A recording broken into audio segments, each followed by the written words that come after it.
The following podcast contains adult content. It is not suitable for minors, professional settings, or the faint of heart.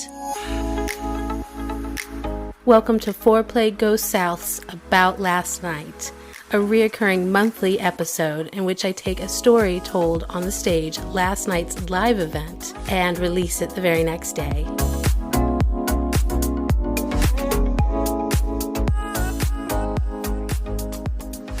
Mild trigger warning for CNC, FOREPLAY, medical hypnosis. I mean, not medical, but all consensual, completely.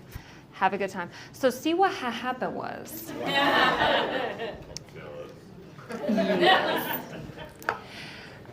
They kidnapped him in the kitchen, put a hood over his head, and brought him down to me in what is affectionately called the boob room because of the exotic, erotic art on the wall.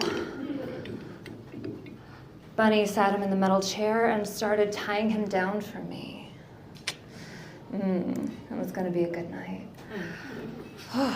As soon as the hood came off, I made eye contact and started talking to him until I started seeing his eyes soften. It didn't take very long. He'd been listening to my hypno recordings that day, and he'd been longing to hear my voice in that tone, in that way, knowing it would take him back down deep to the places in his mind that are quiet and calm and belong to me. I took him deeper and I ran our memory program. He wasn't going to remember who I was or anyone in the room. He'd remember himself and his life, but not how he'd gotten to this party or where it even was. He would have all of his existing hypno triggers, my pleasure button that I love so much, his alcohol boot nose, and Simon Says, I'd be able to control him, but he wouldn't remember why or how. He would wake up knowing only that he was in a room full of strangers tied to a chair half naked. It was going to be a good night.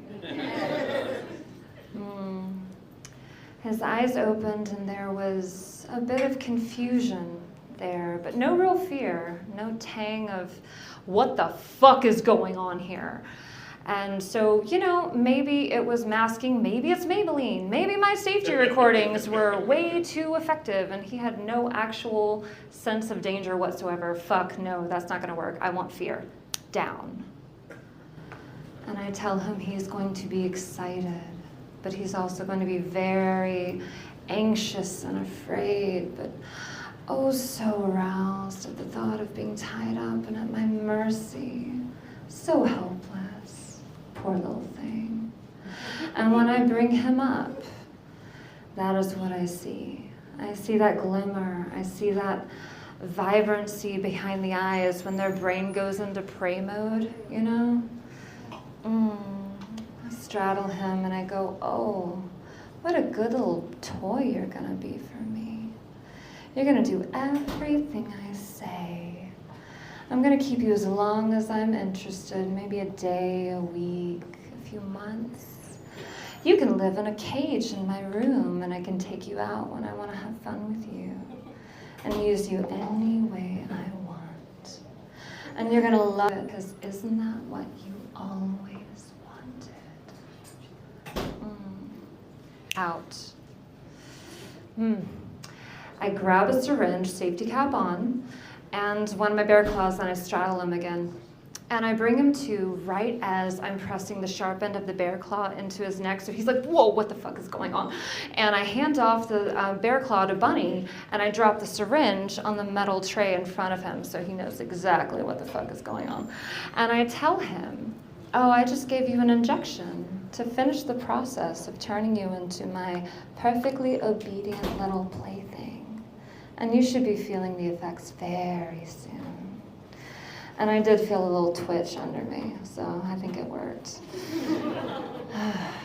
And then I used his pleasure button, and his body immediately responded to me, and he had no idea why that was happening, just further solidifying the fact that I own him, and his body will respond to me.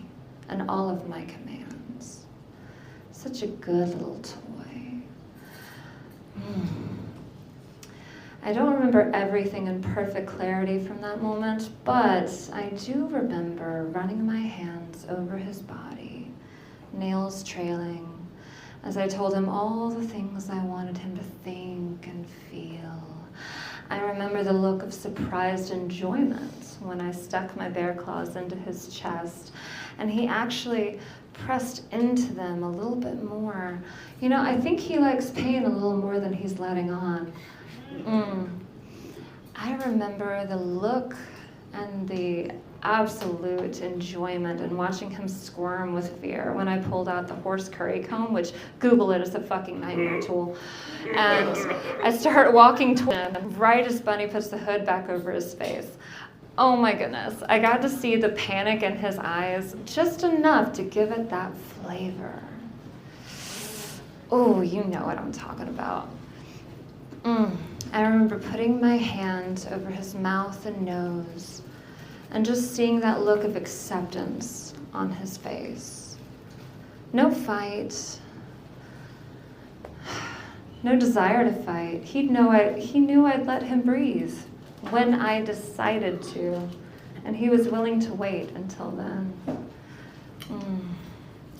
Who do you belong to? You. Who do you exist for? You. Good boy.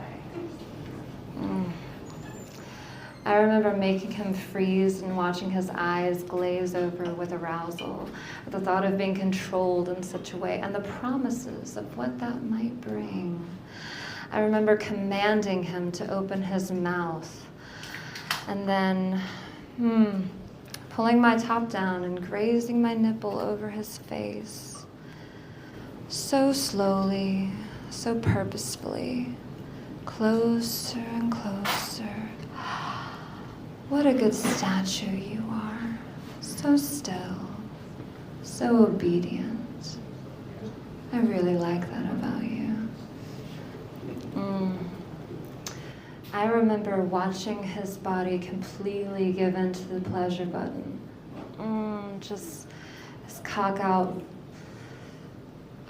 pulsing, so hungry in front of a room full of people, and he didn't even notice. He was so under my spell. I think that's the part that gets me the most drunk on power. Getting him to that place of mindless pleasure, where you're just surrounded by that energy and you just sink into it and just revel in it and drink it in.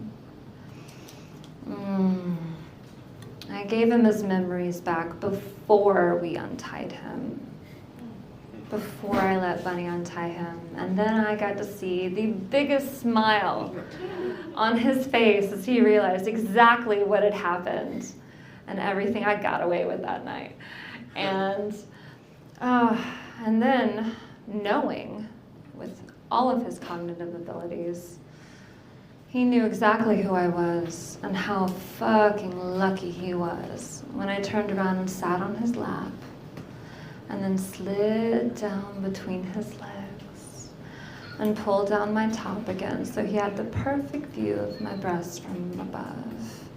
So soft, nipples just begging.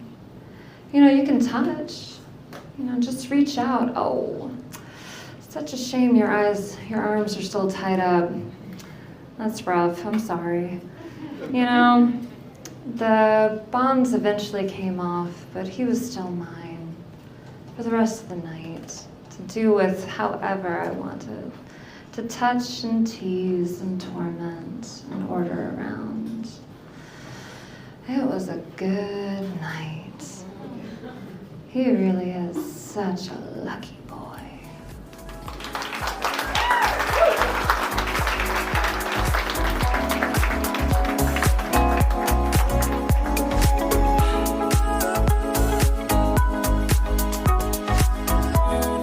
This episode of FOREPLAY Goes South podcast was recorded and produced by event host and podcast creator Metanoia.